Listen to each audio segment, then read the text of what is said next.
Hi, and welcome to the e-commerce Middle East webinar. My name is Andrew Higgs, and I'm a manager here at Trade and Investment Queensland. It's a delight to bring you the latest updates from this market. We'll first start with our acknowledgement of country. Our First Nations people are our first traders.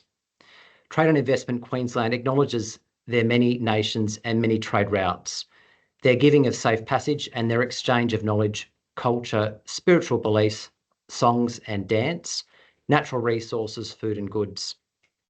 We respect their wisdom, resilience and pursuit of trade in ways that enrich their communities and garner the beauty and riches of the land. We embrace this long history and the present and future contributions from Aboriginal and Torres Strait Islander peoples to the prosperity of our state. Just a little housekeeping as we move through as part of this seminar. But firstly, Trade and Investment Queensland is Queensland's dedicated global business agency for international investment and trade. We have 27 locations across 18 international markets and 8 regional Queensland locations with a strong presence in the Queensland country area. Our role is to connect Queensland to the world and the world to Queensland, and what a great place it is in driving global business opportunities. So today's session will be recorded, and we'd ask that you drop your questions in the chat. The session will be available and viewable via our landing page on the TIQ website. And if you do have any questions of our team or would like further assistance, we encourage that you book a time, a discovery call with our business advisory services team, and that link is available on the front page of our website. It gives me great pleasure to introduce our Queensland Trade and Investment Commissioner for the Middle East, Kasim Yunus, who's with us today to provide a presentation on the Middle East market. Thanks, Kasim. Thanks, Andrew. Good afternoon and good morning to everyone. I would like to thank my colleagues Andrew, Emma, Simon, Tom, and the rest of the marketing sector team for organising this webinar, highlighting the opportunities in the e-commerce sector in both the UAE and Saudi Arabia. Also, much appreciated to all our guest speakers and panelists joining us today. As Andrew's mentioned, we are outlining the trends of doing business in the Gulf region, especially in the e-commerce. But I'm going to highlight a couple of points why we see the opportunities in the Gulf region and how the e-commerce across food and non-food sector is emerging in this part of the world. And we're happy to take questions at the end. For those who haven't been engaged with TIQ Middle East yet, I would like to introduce you to the team. We are 4 team members based in the United Arab Emirates.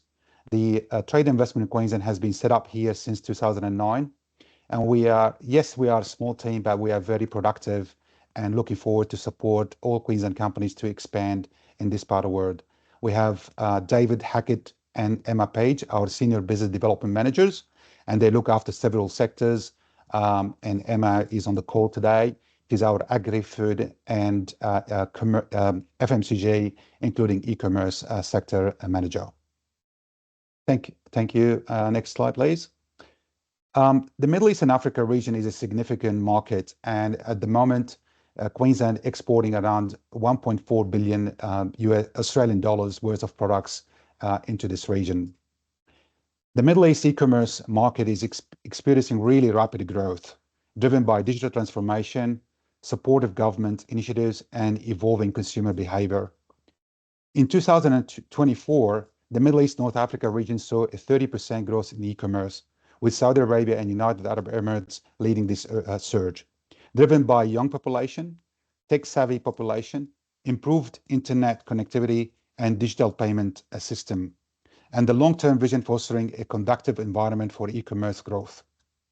Our guest speakers today will elaborate more on these emerging trends and why we are seeing a surge in this e-commerce sector. But a quick update on the current economy in the Gulf region. The growth of the Gulf Cooperation Council countries, which consists of 6 countries, including United Arab Emirates, Saudi Arabia, Qatar, Kuwait, Oman, and Bahrain, are the biggest economies in the region is expected to double from 2.1% to 4.2% in 2025, driven by strategic investment, diversification, and vigorous expansion of the non-oil sector. Next slide, please. The UAE. Why the UAE is a launchpad for entering the market? The UAE plays a significant role in the region and globally as a trading hub, where Dubai is a hub for businesses, including the private sector. It has a financial hub, one of the top 15 in the world. Also is a regional logistic hub, while Abu Dhabi, the capital of the UAE, is also the capital of capital. Now, what is driving the growth for trade and investment between Queensland, Australia and the UAE? Recently, Australia and UAE signed a comprehensive economic partnership agreement called CEPA, which will boost the bilateral trade investment between the two countries by minimizing 95% of current tariffs on import products into the UAE from Australia and encouraging investment across renewable energy, food and agriculture, data centers and AI, minerals and infrastructure development. What does it mean for some of your businesses? For example, the 5% duty on honey, which will be eliminated immediately from July onwards. This will provide Australia's $64 million of global annual honey export with the existing new opportunities in the UAE. Next slide, please. We can't talk about e-commerce and trade without mentioning the importance of infrastructure, ports, and aviation. An example on that, Dubai has established world-class ports such as Jebel Ali ports, which is considered one of the largest in the world. I think it's top 11, followed by Abu Dhabi ports. Also, the UAE is an air freight cargo hub, plays a significant role in moving goods regionally and globally. Both Emirates Airlines and Etihad Airways have over 100 return flights weekly to Australia, offering an extensive cargo handling capabilities and of course the logistic zones that exist in Dubai, including Dubai South and e-commerce free zones. Next slide, please. Now, let's talk about Saudi Arabia, which is the powerhouse in the region.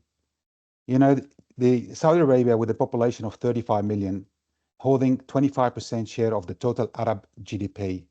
And also Saudi Arabia is part of the G20 with an annual population growth of 3.5%. Saudi Arabia has the biggest oil reserves in the world, around 25%. Backed by Vision 2030, the country is deploying over 3.2 trillion US dollars in investments, launching over 44 national projects and open the country to global traders, investors, and partnerships. The aim is to diversify the economy beyond oil sector, with digital transformation as its core. For instance, the nation aims to raise e-commerce share of retail to 80% and online payments to 70% by 2030. I can tell you, in the past 2 weeks, I was in Saudi Arabia, and so many restaurants, they use electronic menus, they use digital payment for any purchase, including the shopping centers. So despite an expected $27 billion US deficit in 2025, the government in Saudi Arabia remains committed to maximizing economic and social impact through investment and infrastructure, tourism, and digital transformation. And through the youngest population in the G20, the country continues significant investment in logistics and infrastructure to streamline the delivery networks across the region and across the kingdom. Next slide, please. Now, what also we have witnessed here in the region? We witnessed the rise of fintech solutions like Mada, STC Pay, and Apple Pay, along with buy now and pay later services, such as Tabi and Tamara, which has facilitated seamless online transactions. These platforms have contributed to a 40% year-on-year in contactless payments in 2023. So what we are seeing is that the region's commitment to digital transformation is positioning and driving the online retail industry in the Middle East. And our guest speakers will maybe elaborate more on this one, on these opportunities and how our food and non-food products and service companies can be engaged in the e-commerce sector in this region. Next slide, please. Now, we would like to highlight here in this slide the major events that Queensland companies can look at it when they come to expanding in the region, from trade fairs that cover beauty and cosmetics, food and agriculture, and non-food sector, which is like baby and kids products.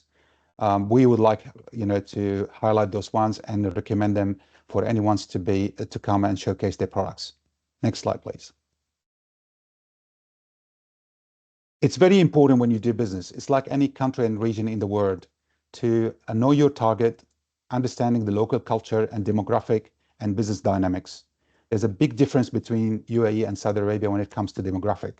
90% of the population in the UAE are expats, while 10% only are the UAE nationals. While, for example, Saudi Arabia, 65 to 70% of the population are locals and 35% are expats. Visiting the market frequently is highly recommended, and choose your business partner wisely. It's extremely important. Be aware of hidden cost. There's a lot of, yes, maybe most of the products have 5% duty at the moment, and hopefully will be minimized by 95% of them. But there's a lot of hidden costs and non-tariff barriers that you might face when you do business here. Labeling your products correctly is very important. Follow up and frequent visit is important. But the most of all of that is the cash. Get paid, once you do business here.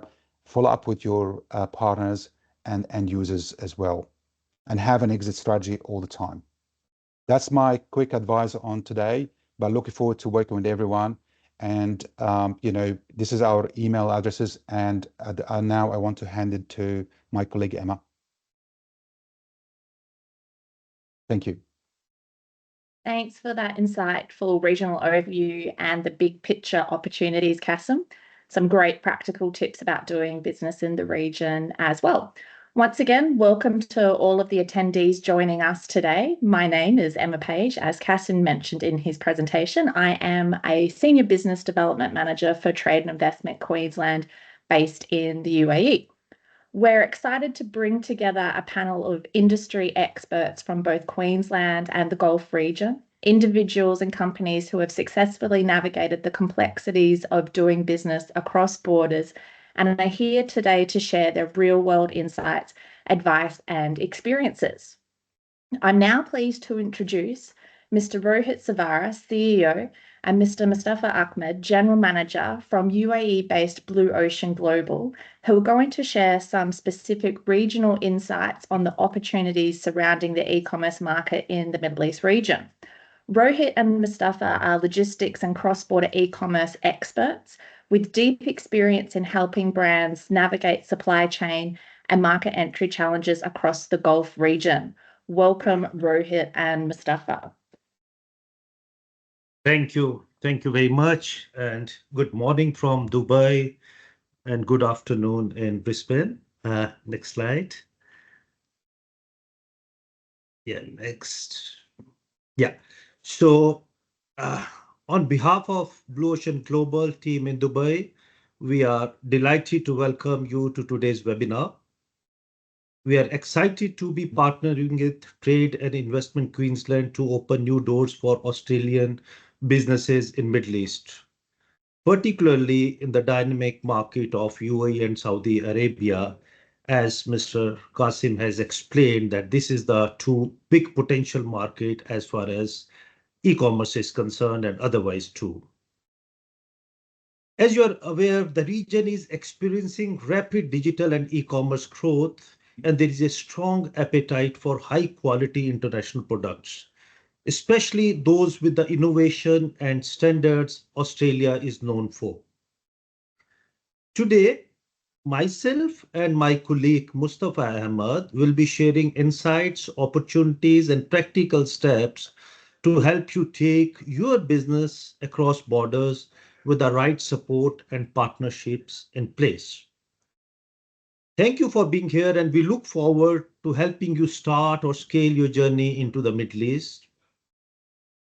And I would like to thank Mr. Qasim Younis, Queen's Trade and Investment Commissioner in Middle East, and his very dynamic team for their support and initiative. Now, a brief introduction of Blue Ocean Global. we started as a company in 2013 as a telecom distributor of Siemens Gigaset. And still, till date, that product line we supply to across 40 countries, including Australia and New Zealand.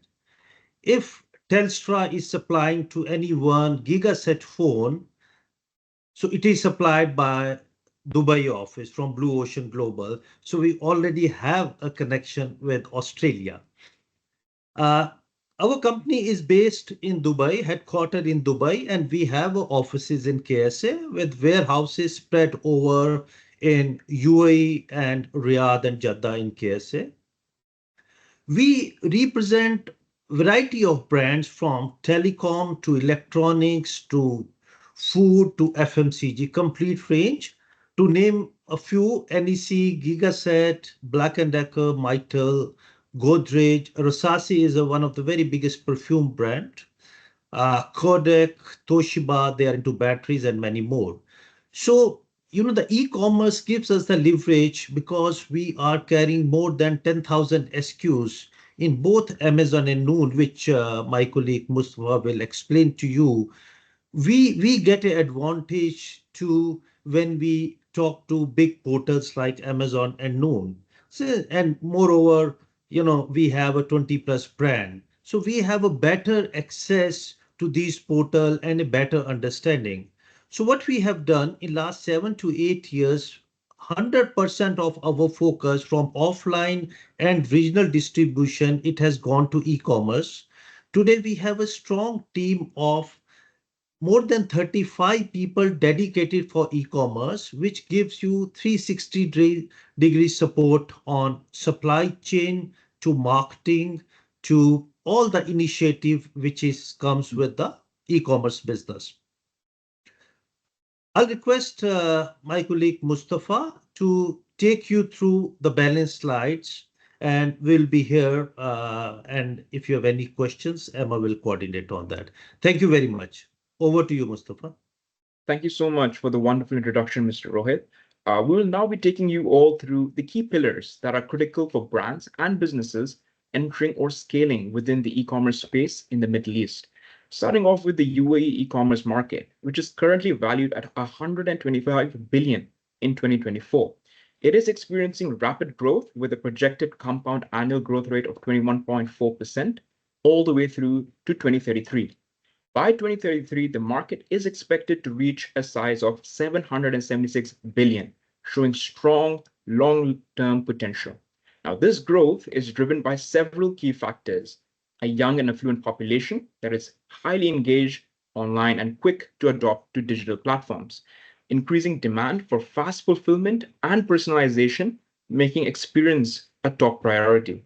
In terms of categories, apparel currently leads the market, while food and beverage would be the fastest growing segment. The Saudi market is valued at 223 billion in 2024, almost double of what we just saw the UAE projected. It is expected to grow at a compound annual growth rate of 12.8%, reaching 709 billion by 2033. The key growth drivers in Saudi include digital adoption. As we know, Saudi Arabia has one of the highest internet and smartphone penetration rates globally. Government initiatives like Vision 2030 aim to reduce dependence on oil and strengthen the digital economy, supporting innovation and e-commerce development. And finally, fashion, apparel, beauty and personal care, and electronics are the fastest growing segments, reflecting the consumer interest in premium products. Let's now look at some key consumer and industry trends shaping the e-commerce landscape. Firstly, AI-generated noise. Now, with the rise of AI-generated content, especially A+ content and product descriptions, the digital shelf is getting crowded. Brands must focus on high-quality, relevant, and localized content to stand out. AI tools are definitely helpful, but must be balanced with a human touch to avoid repetitive or irrelevant messaging. Pricing pressure. Price sensitivity has increased, particularly in competitive categories like electronics, beauty, and FMCG, where Blue Ocean is all present in. Consumers have now become more and more digital savvy, often using price comparison and expecting deals throughout the entire year. Now, maintaining the value perception through bundling, exclusive SKUs, or added services is now becoming more and more essential. Social commerce. Platforms like Instagram, Facebook, and WhatsApp are playing a growing role in e-commerce conversion. Influencer marketing and click-to-buy features on social platforms are influencing purchasing decisions in the UAE. Personalization. Now, shoppers are increasingly expecting a customized experience from product recommendations, targeted ads, and personalized emails. Leveraging AI and first-party data is key to delivering relevant experiences and building that brand loyalty. Subscription services such as the subscribe and save models, particularly in household essentials, beauty, and health products, have become a norm. These models provide predictable revenue and encourage long-term customer retention. And finally, sustainable and ethical shopping. There is a growing awareness regarding sustainable consumption. Shoppers are starting to favor brands that are eco-friendly, cruelty-free, or socially responsible. Brands highlighting ethical sourcing can definitely help give the competitive edge. Looking at now at some of the customer expectations, faster delivery. Now in the UAE, same day and next delivery are no longer a premium service. They are becoming a standard expectation, especially in major cities like Dubai and Abu Dhabi. And e-commerce players are investing heavily in last mile logistics, dark stores, and real-time tracking to stay competitive. Offering Arabic language support across platforms and marketing content is essential. Consumers respond more and more positively to culturally relevant product offerings, from modest fashion to halal certified beauty products. Flexible payment options like Kasim was talking about initially, there has been a widespread adoption of mobile wallets like Apple Pay and Samsung Pay. And buy now, pay later solutions such as Tabi and Tamar are growing rapidly, especially among millennials and Gen Z shoppers. When it comes to customer support, multi-channel support like WhatsApp, live chat, and social media is also expected and required by almost every single brand.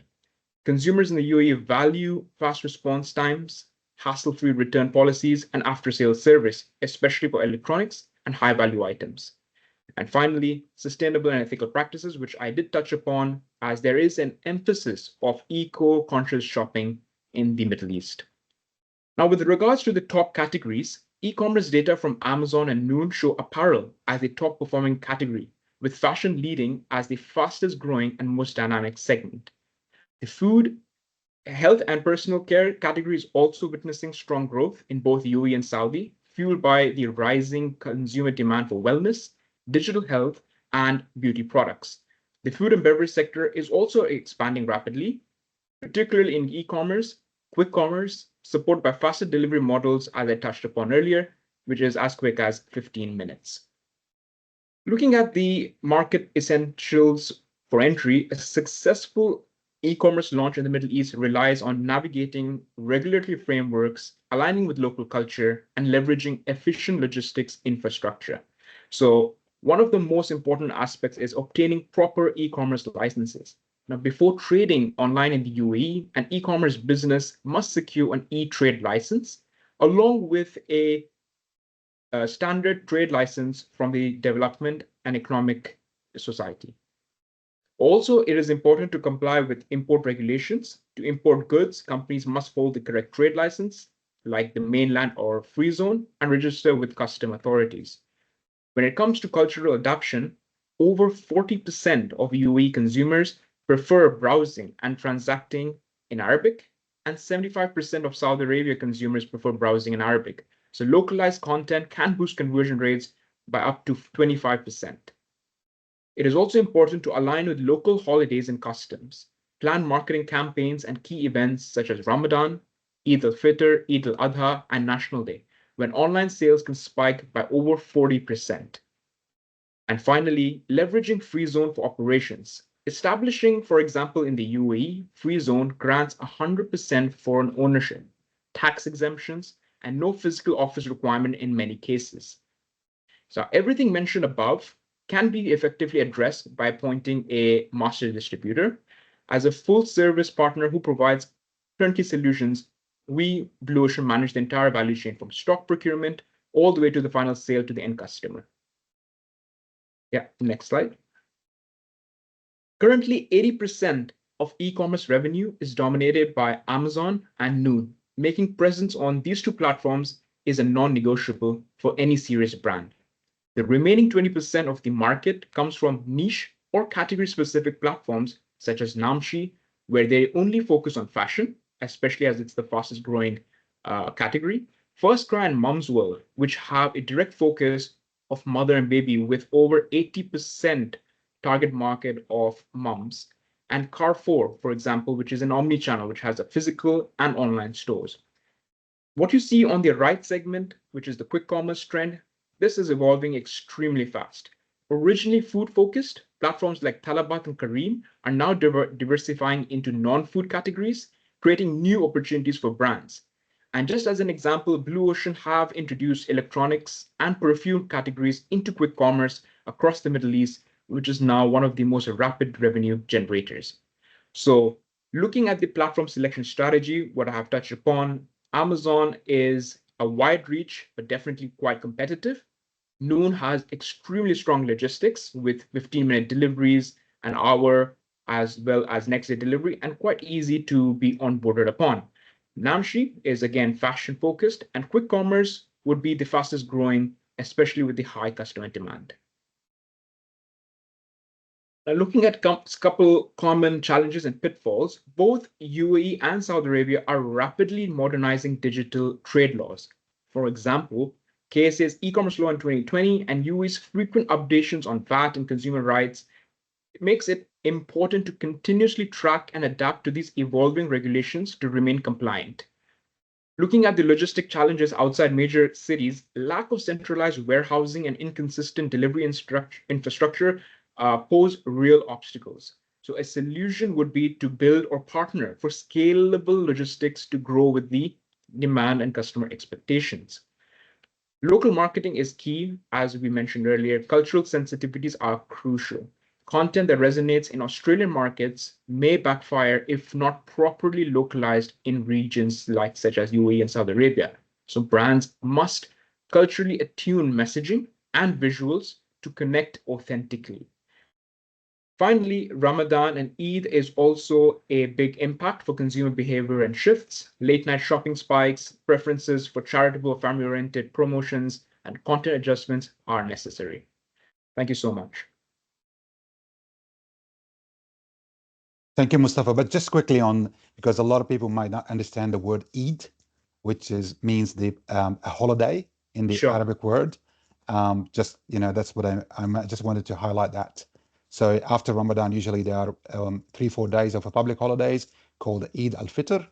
And there is another one is coming soon, which is after the Hajj pilgrims, called Eid al-Adha, which is similar to, let's say, to Christmas and the festive seasons. Just wanted to highlight that. Thank you. Yeah, absolutely. Thanks. Thanks, Kasim. Thanks, Rohit and Mustafa. That's a really insightful overview. And probably just another acronym to point out, and I think it's something that we use very commonly in the region, KSA, but I have had questions from companies in Queensland. What does KSA mean? Well, we're talking about Saudi Arabia. So anytime you hear anyone say KSA, that's what we're referring to. Thank you very much again. Now I would like to explore the opportunities even further and introduce the remainder of our panelists. So we have joining me on screen, Alison's just joined us, Miss Alison Attia, CEO and founder of Skin02. Skin02 is an award-winning and Gold Coast-based Australian skincare brand with first-hand experience entering and growing in the Middle East competitive beauty market. Welcome, Alison. We have also joining us Mr. Mike Walden, CEO of Baboxa. So Baboxa is a Dubai-based leading global business development company that specializes in taking innovative non-food and food brands to market across 30 plus countries through unmatched industry experience and export expertise. And Mike works with many Queensland companies already. Welcome, Mike. And last but certainly not least, we have Miss Emma Amadi, founder of eSocial. eSocial is a Gold Coast-based digital marketing agency specializing in helping brands scale in the Middle East through tailored content, influencer strategies, and performance marketing. And Emma's working with some really exciting brands in the region. Welcome, Emma. Okay, if I can just get everyone to please turn your microphones on. Great, thank you, because I will be throwing to all of you lots of different questions. So following on from Rohit and Mustafa's presentation then and the insights they shared, Mike, I'm going to throw to you to start off with. What trends or consumer behaviours are shaping how Middle Eastern shoppers engage with e-commerce platforms today, particularly in the UAE and Saudi? And so we heard from Mustafa about like his insights. Can you add to anything that we've already talked about? Well, I think Mustafa described it all beautifully, actually. So I think it was very concise. Really, the market overview was excellent. So thank you for that. I think it's some of the things are just completely different now. So there's many e-commerce platforms here, and I think what we've seen this afternoon rather, is that there's the key ones, but there's lots of other smaller players that sit behind as well, which are quite interesting. But some of the service levels now are fantastic. So to be able to order grocery products in Dubai and receive that order in 15 minutes from noon, as Mustafa mentioned, is just incredible. There's another really good platform called InstaShop as an application which accesses all of the retailers, as well as other providers, and you have the opportunity to leave products at your door as well. So it makes it really convenient for the consumer, so they can just return from work or wherever they are, and the actual items are outside their door. So it's phenomenal in terms of the progress that's being made here. From a more selfish FMCG point of view, which is kind of the space that we work in, there's a huge trend again. The guys mentioned it earlier, towards health and wellness. So it's really prolific in that space. All of the buzzwords like creatine, protein, amino acids, all that kind of thing really come to life over here. And what I would say is Instagram, anything that's on the e-commerce, and we've experienced it ourselves, is Instagram, social media drives everything. So if there's no awareness, there's no sales. What's also very interesting and also helps with e-commerce is we have 9 months of the year where it's particularly hot here, and therefore there's a huge mall culture. So that you can't ignore, even if you're bringing an item or product to the marketplace, you can't ignore that bricks and mortar channel, because people still like to browse, try and buy, because when it's very hot, there's very few places to go. So the malls are a good place for families to congregate and things like that, and gain ideas. And some items are still, people want to try them, and then once they've tried them, then obviously they'll buy online. So it just comes naturally with that. So yeah. Yeah, some great points, Mike. And I always like to talk to Queensland companies when you talk about the summer months and the heat.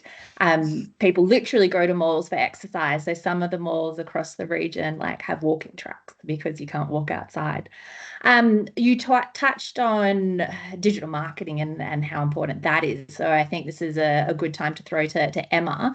Obviously, digital marketing is integral to doing business online. What are you seeing as key effective digital marketing strategies for connecting with Middle Eastern consumers? Of course. So definitely consistency. That's the first thing I would start with. And cultural relevance is key. So in the Middle East, consumers value storytelling that resonates with a traditional family or family and trust, anything that is specifically that they live on day by day. And then from there, emphasizing and trying to, market the same way you would market your product in, let's say, for example, the Western world, but then just try and make it more make it more to resonate with that consumer. So what works best is a mix of Arabic first content, mobile optimized campaigns, a clear value driven messages like, this is exactly what you're going to get out of it. They like it straight to the point. And then as well as, brands that build a strong social media presence, especially on Instagram, TikTok, and Snapchats. These platforms are performing phenomenally, just making sure that everything resonates well, and then they engage also through reels and lives and giveaways that, you know, we create just to try and get this consumer in.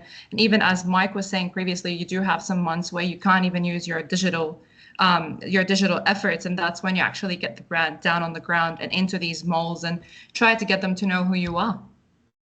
Great, yeah. And look, have you seen, and I know we've talked about it, but can you explain like the differences in consumer behavior or ad performance when marketing to a Middle Eastern audience versus like a typical Australian Western audience? Yes, for sure. So the two main differences is first, the Middle East consumers are highly engaged with less responsive to soft sell tactics. So they prefer clear offers, premium imagery, and bold value propositions. So making sure that, you know, we give them exactly what they're looking for in a very elevated, I would say, imagery, especially because of, I would say, the type of culture that you've got in the Middle East. They've seen everything. They've got everything in the UAE and KSA. Even in F&Bs, they've got all the food chains that you could have. So just making sure that you're always up to that elevated. Whereas in the Australian market, they're more of, you know, testimonials, UGCs, things that are not too much, I would say, more humanified and less, selly. And that, I would say that would be the two differences between Australia, for example, the West, and Middle East. Yeah, that's a great point. And I think that even extends to like in Australia, and when we're talking about e-commerce and even the delivery of products, like it's a very polished, tailored approach in the Middle East from my experience, like starting with the marketing right through to the end experience where you get the option of having your beautiful packaging. Whereas in Australia, I would suggest that, you know, the audience is more focused on sustainability and choosing products, but so it's all sort of integrated into, you know, the whole approach to marketing, like right from the initial digital marketing right through to the fast service within 2 hours. Like Mike, you know, we're talking about like fast delivery. So in the Middle East, you can have your luxury designer handbag beautifully packaged and at your door within 2 hours. So it's that whole experience. Yes. Mike, I actually might throw to you as well in terms of like e-commerce and your knowledge of the Australian landscape and how it's delivered there versus the Middle East. Do you have any points to add there, like any key standout differences? Like we're talking about delivery timeframes. I think that's one example. Anything else? I know I'm throwing you on the spot here. I think the it's just so advanced, isn't it? Where we are now, everything's moving very, very quickly. So as I said earlier, the guys described it really, really well in terms of what's going on and the landscape. But yeah, it's just the sheer pace of it all is fantastic. But it's just it's that word of warning really, which is, you know, you have to pick the right distributor. We mentioned it earlier. You have to pick the right distributor to help you get into the marketplace and the right boots on the ground, because there's something like 1,400 registered distributors in the UAE alone. And so, you know, you have to make sure that you do your due diligence first and pick the right partners and the ones that are going to actually bring you the results. Because it's very quick, it's very easy to get muddled up in everything here. So I think it's more of a question of the dynamics behind it than rather than where the e-commerce is going, because I think everything's moving in the right direction. Everything that you see that's going on in the world in general, I think we're right at the forefront of it here. So it'll just end up developing further. Right. Yeah, no, some good points. Alison, look, I think you probably have some great insights to share with your journey in terms of the differences you've experienced in Australian e-commerce versus doing business in the region. So how about we start with your journey? So you're seeing a lot of great success in the region now, but you've been working on it for quite some time. So if you can take us through your journey of launching Skin02 into the Middle East, what drew you to the region, what surprised you the most, and then touching on perhaps some of the points that Mike and Emma and stuff has already talked about so far. Sure, absolutely. It'd be my pleasure. And a big thanks to the TIQ team for getting us in the market. It was feels like only yesterday we were kind of doing like a course like this, attending trade missions, taking notes from the Trade Commissioner and all the insights. But taking action on that and coming into market, you really get a feel for the market and how fast it's moving and how well suited it can be for your brand. And for us, Skin02 was such a natural fit with the region because there's such high demand for premium products and high quality Australian products, especially for sort of clean, high performance products. There's a huge shopping culture, huge social culture for health and beauty in the evenings, attending to looking and feeling good. So for us, it was the perfect opportunity to put into practice that omni-channel strategy that we've always adhered to. So our products are available in market, but also online. So that's really important. And the premium market is like 20% of the cosmetic market, and it's such huge growth at the moment and predicted in 2032 to be $2.4 billion. So it's just every day you go there, there's just new clinics, new hospitals, new outlets needing more high quality products. So I guess what I found in the market, I was really quite surprised at how advanced they are with AI and technology, adapting, wanting eco-friendly products, being ethical and sustainable, which really resonated with Skin02, and then just being able to adapt to AI systems with ease. They found that, like other cultures, we found really hard, but UAE is really advanced and running with that, so that's so good. And Mike and Mustafa and Rohit, do you think, like, so Ali's just commented about like the adoption of AI, would that have anything to do with the population age? Like, I would think, given it's quite a young digital savvy population, do you think that's why we're adapting to AI, or any other insights that you could share? Yeah, absolutely. I mean, if you might be looking at the news, UAE has tied up with the US, especially for, a huge project, 10-year project for, AI chips. So that's where the country is shifting to. And as you mentioned, the tech savvy and youthful population are on AI and regular tools like ChatGPT and things like that. So it is essential for companies to be, looking at AI as it is, because we were discussing, right, during the COVID period in 2019, there wasn't such a big influence of online or e-commerce during that period. But now we can see the third wave coming in, which is AI. So absolutely important to ride that wave before it gets more and more competitive. Right, great. Yeah. Great information there. Now, Just Mike to and add, Ali, Emma, here, UAE is the first country where they have introduced AI in primary school as a subject. right, there you go. So that you can see the future of AI in this part of the world. Integral.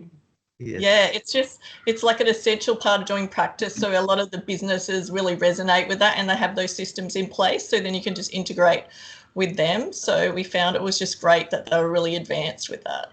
Just in the hospitals, getting accurate data and servicing clients, whether they're at home or in the clinic, it just really helps streamline things like that. So it was really impressive. So, Alison, you're seeing success now, and it's been a journey to getting where you're at. Can you talk about what are some of the key turning points that have helped Skin02 gain traction in the region?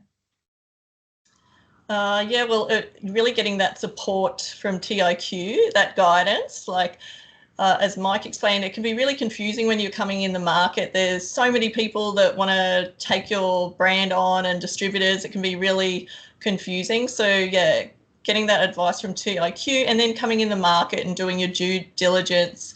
And I spoke with you about this, Emma, when you're looking online, they can seem like a smaller company, and then you can be really surprised they're bigger when you get there. So coming in market and finding out direct is really important, and partnering with the right partners makes a huge difference to get credibility in the region and then be able to expand quickly. So otherwise you can get stuck and get in a bit of trouble. So that's really important. And then critical things like for us, we did education in the market. So we got direct feedback and credibility from experts in the market. So dermatologists and patients and local clinical results. So that trusted real story that Emma's talking about is really important to connect with the local culture. So that was another thing that really helped. And then what's really important is just getting the extra feedback and support from TIQ, like networking with Women's Business Network. And TIQ were able to then partner with leading organisations. Like one of our turning points is when we partnered with the King's London Hospital Clinic, and we got really good results with that. And then lots of other clinics jumped on board. So it's really important for those key trusted, credible partnerships in the region. And once we saw there was such a huge demand and it was going really quickly, we really needed to get a hub in the Middle East. So we had to have a company there, get our products, registered, because it wasn't just for the Middle East. We saw there's such huge trends from there for the rest of the region. So really getting those things in place, like your registrations, your product, your company. But in UAE, it's made really easy. Everything's streamlined. So you can do it compared to other countries and markets we've gone into. There's lots to do, but it's a lot more streamlined. And Alison, I think like you touched on a couple of points that have actually been raised in the Q&A session. So I'm going to throw to Mike for some of these questions. So the first one is that we're talking about partnerships. What is a reasonable time frame? This is from Ryan Jabber. What is a reasonable time frame to have for sole distributor rights? 1-2 years?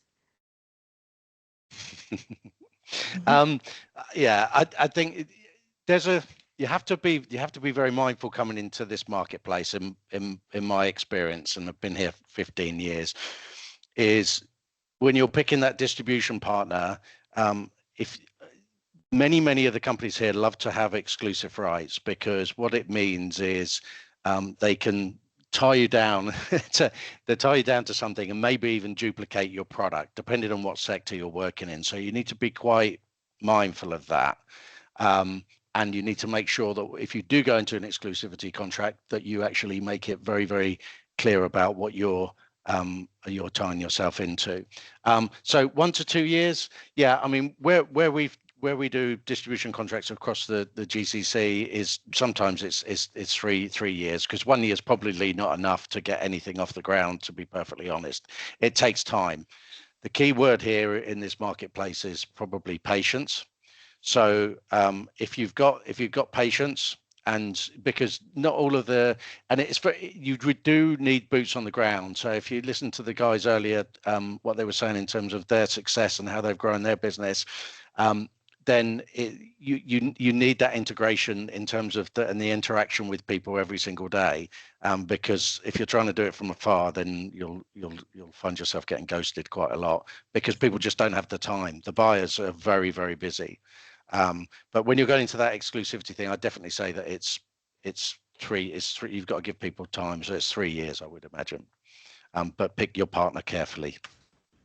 And don't forget about them. Make sure you visit and top of mind, front of mind. Yeah, no, I think so. And Ali's right. I mean, Ali spent a lot of time looking at the marketplace, and that's exactly how it should be done. No one should be rushing you to make a decision, because there's always this temptation that someone will buy stock from you. For example, again, it's very FMCG related, so I apologize for that. But they will buy stock from you and they will make a commitment to you, and all of a sudden you've got cash up front from a distributor, and then your product might not get represented after that. They'll move on to the next thing very, very quickly. So you do need that dedicated focus in terms of what's going on and the representation of your brand. Otherwise, it can get lost very, very quickly. So yeah, there's a few things to just look out for when you're coming into the marketplace. And it's good to just talk to people. People are very happy to talk here and explain, the pitfalls that you could come across. There's not without challenges of doing business in the region, but plenty of opportunities. Now, one of the other challenges is, so we have another question from an anonymous user, that they're saying they've exported to Qatar previously, and the paperwork involved involved almost made the sale not worth it. Many different declarations. They had to get shipping documents attested by business chambers, etc. Is this standard practice in most exports to the Middle East? Mike, Alison, actually all of you, maybe Mike. Emma, sorry, Emma, I just answered that question if you don't mind. This is Kasim. Yeah. Yes.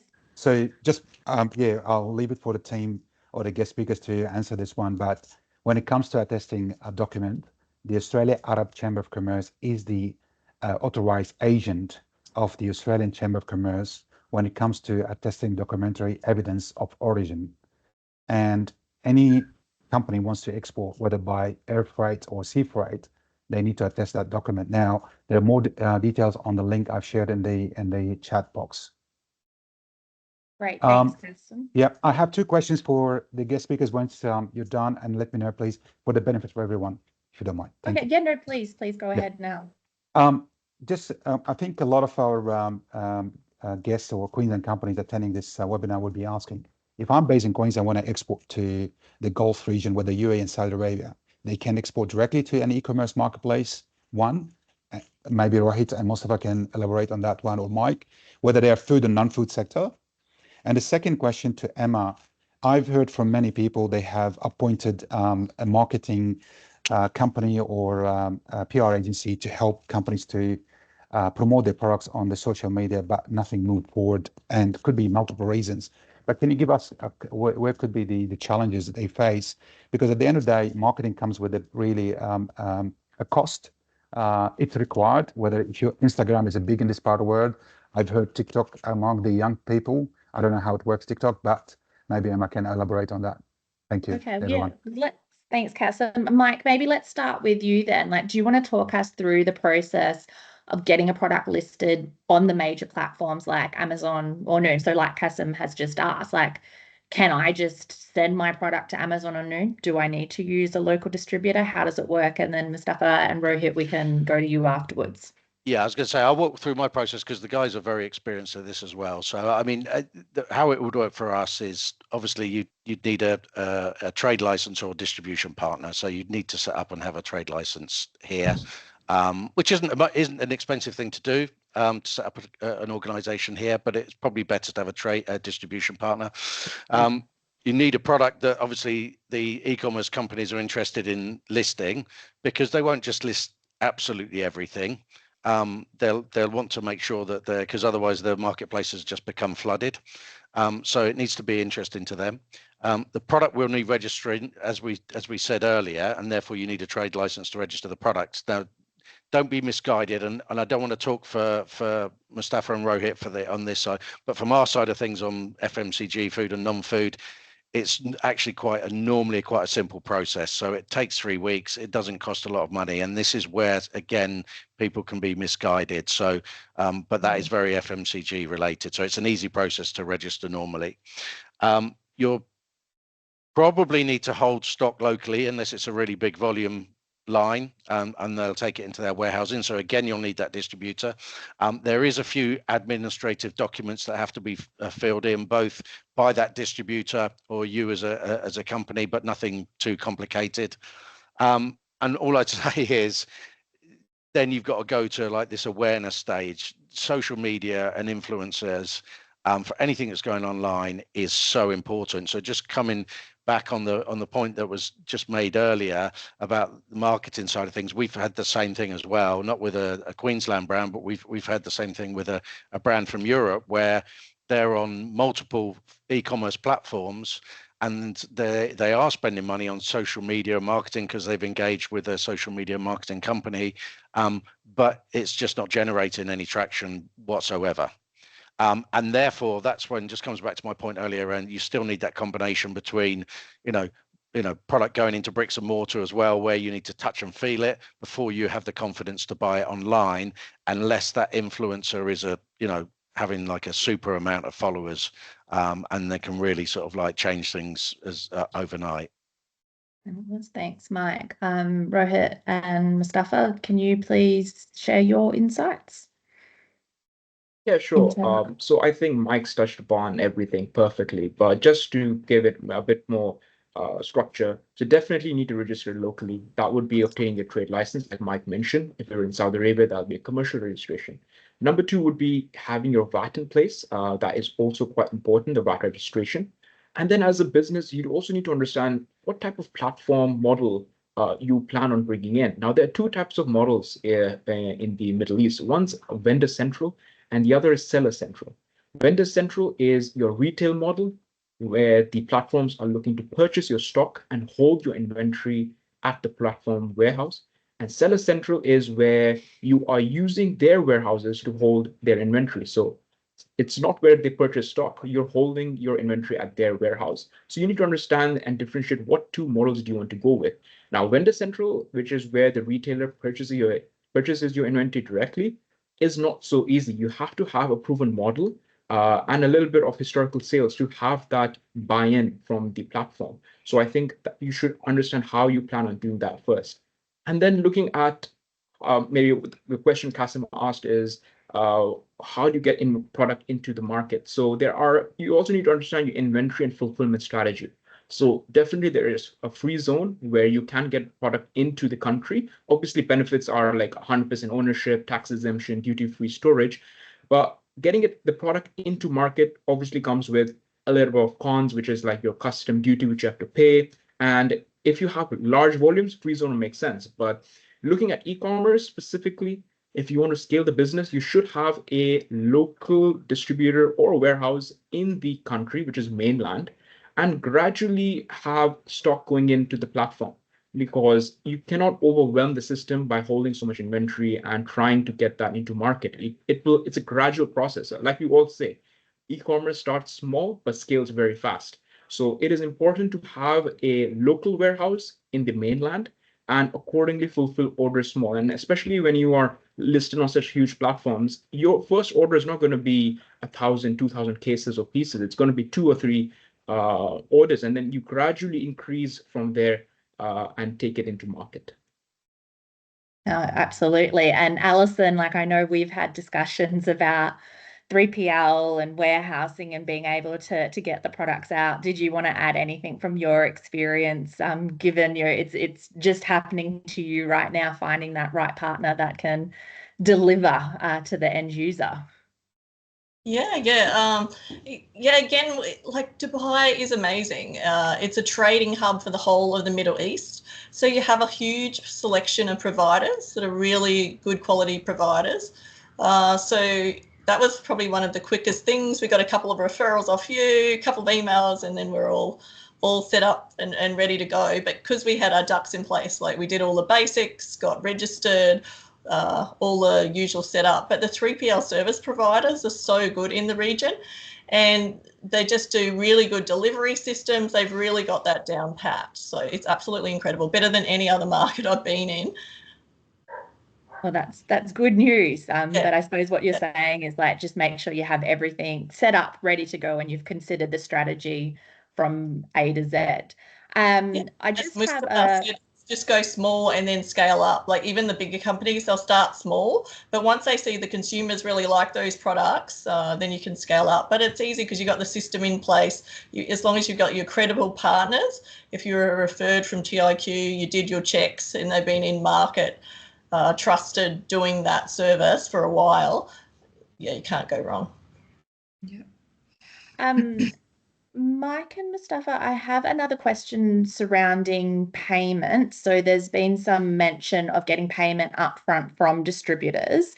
And so Richard says, I recall FMCG food retail distributors often asking for 60 days and onward retailers would be up to 90 days. Yeah. Does this differ from B2C e-commerce platforms?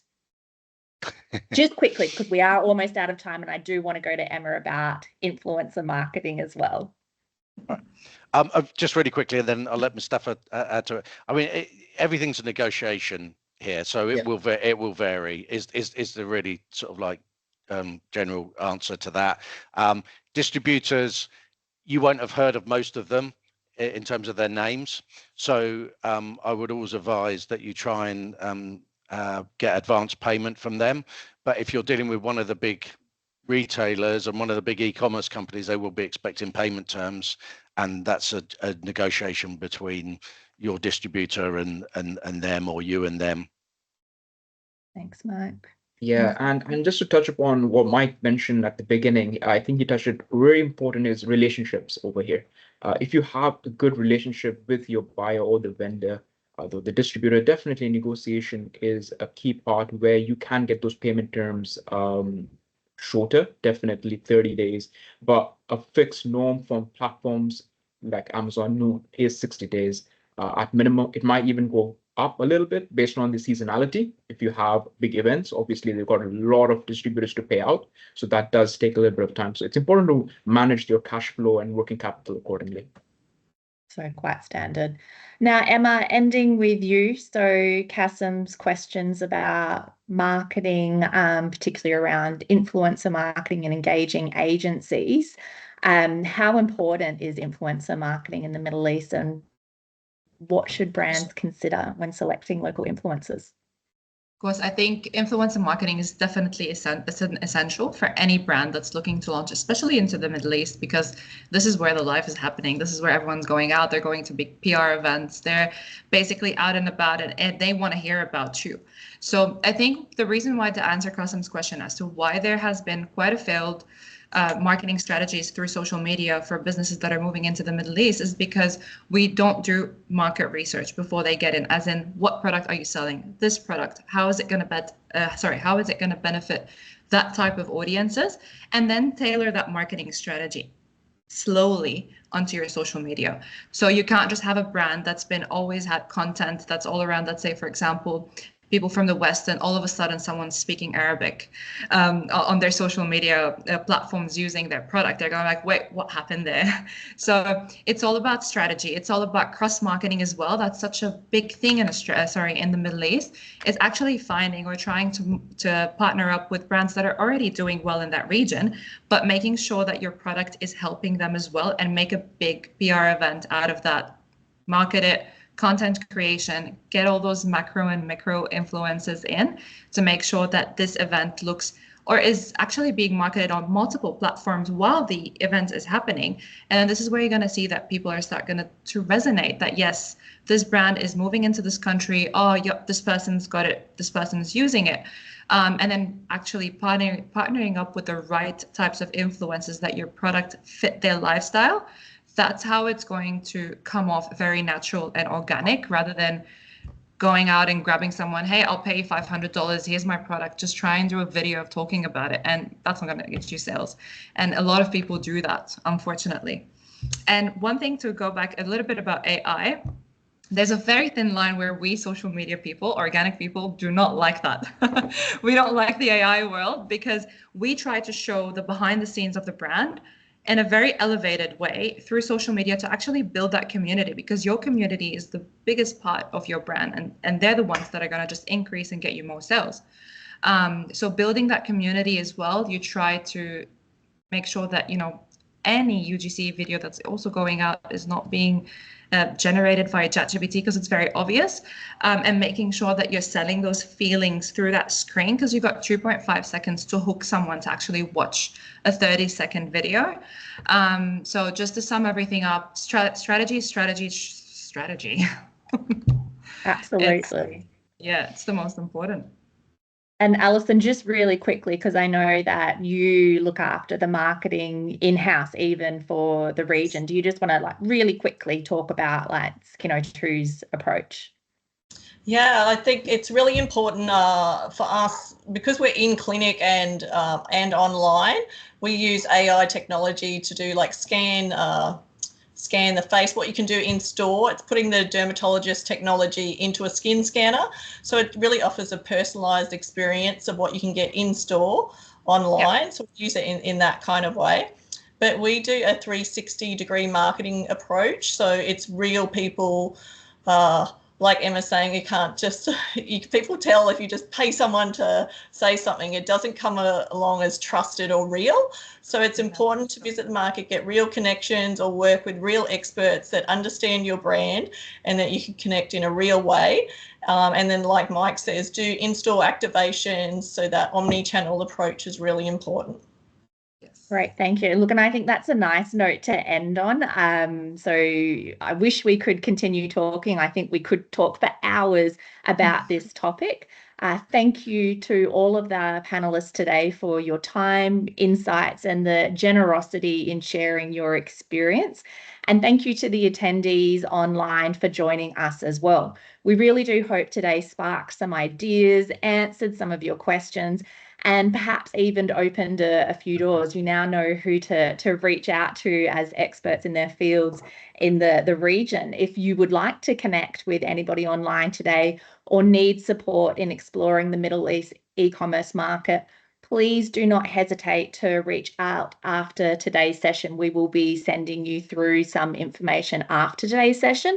There's also a QR code there, which we would love you to scan and complete the survey to share your thoughts on the webinar so we can improve what we're doing for future webinars. So with that, I say thank you and goodbye, and please get in touch, and we look forward to seeing you in the Middle East. Andrew, did you want to say a few words to wrap up? I just wanted to thank you, Emma. You've done a great job of helping to facilitate, and of course our Trade Commissioner, Kasim. But don't forget that we've got a team here back in Queensland that's ready to help each of those looking to export globally.